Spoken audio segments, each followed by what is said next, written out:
Amici del volley, ben ritrovati con la consueta fascia dedicata alla nazionale italiana femminile che da venerdì prossimo giocherà fra Vicenza e Bassano del Grappa un triangolare con Spagna e Serbia. Al mio fianco il CT appunto della nazionale italiana femminile Massimo Barbolini, buonasera. Buonasera. E grazie per essere qui con noi. Come siete stati accolti allora qui a Vicenza? Com'è la situazione? Ma bene, come ci aspettavamo, Vicenza è una piazza storica del volley italiano, purtroppo negli ultimi tempi non partecipa a campionati di altissimo livello, però è ovvio che c'è tanto entusiasmo attorno a questa nazionale che rispecchia anche appunto la storia di questa città. Si giocherà qui nel rinnovato Palasport di Vicenza, si giocherà a Bassano del Grappa contro Spagna e Serbia. Che triangolare ti aspetti? Un triangolare importante perché è l'ultimo appuntamento prima dell'Europeo, giochiamo contro una squadra che sicuramente è tra le favorite, la Serbia, una squadra che invece sicuramente è di seconda fascia, però una squadra di buon livello come la Spagna, per cui sarà importante per noi per verificare un attimino a che punto siamo. E per la tua Italia, per questi europei, ricordiamo l'Italia è campione d'Europa in carica, cosa noi tifosi ci possiamo aspettare? Dobbiamo aspettarci sicuramente di lavorare bene in questo periodo, l'abbiamo fatto, adesso abbiamo ancora tempo e poi dovremo giocare in europeo come sappiamo giocare, cioè con una determinata attenzione, con cura di tante cose che sappiamo fare, soprattutto grazie al valore individuale dell'atleta.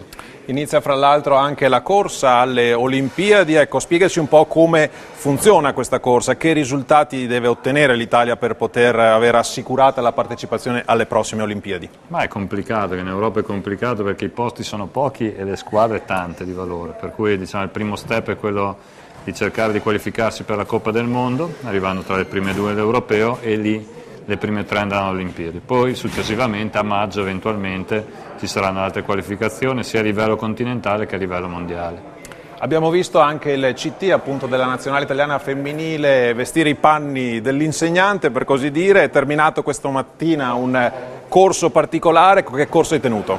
Sono attività, sono workshop che la federazione sempre tiene 2 o 3 volte all'anno durante la stagione, in cui gli allenatori possono vivere 24 ore su 24 diciamo, l'attività della nazionale, confrontandosi con allenatori, preparatori, medici, tutti, per capire un attimino quello che è il lavoro che si svolge e quindi avere un'idea di com'è il lavoro di una nazionale di alto livello.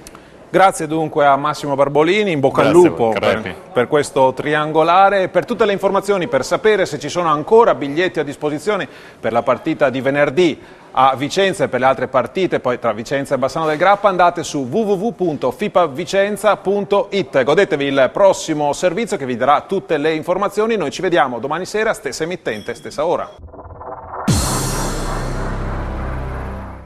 Vicenza e Bassano sono pronte. Sono pochi i fortunati che potranno ritirare domani gli ultimi tagliandi disponibili. In vendita a Bassano, nelle piscine Aquapolis, e a Vicenza, da Più Sport & Volley al centro Sport Palladio e da Sportler al centro Le Piramidi di Torri di Quartesolo.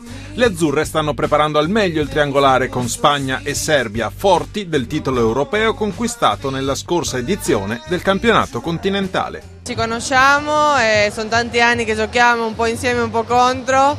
Credo che è un gruppo molto forte che io mi auguro tanto di poter far vedere il nostro valore adesso in questi europei che sono molto importanti per l'Italia. E ricordiamo che questo triangolare riporta a Vicenza la nazionale femminile a 13 anni dall'ultima apparizione in provincia e questo è l'ultimo ritiro prima di tuffarsi nell'avventura europea con l'obiettivo di confermare il titolo in carica. Sicuramente è il nostro ultimo ritiro pre-europeo, quindi bisogna dare sicuramente tanto. Saranno imprevisto 2 partite molto importanti dove bisognerà provare la squadra e quindi saremo anche in gran forma e quindi le gran belle partite. Comunque Serbia, abbiamo visto quest'anno anche il Grand Prix che ha fatto un grande campionato, quindi sarà una bella lotta. La Spagna non l'abbiamo ancora vista, comunque ogni anno è comunque una di quelle squadre fastidiose, quindi sarà da vedere anche per loro.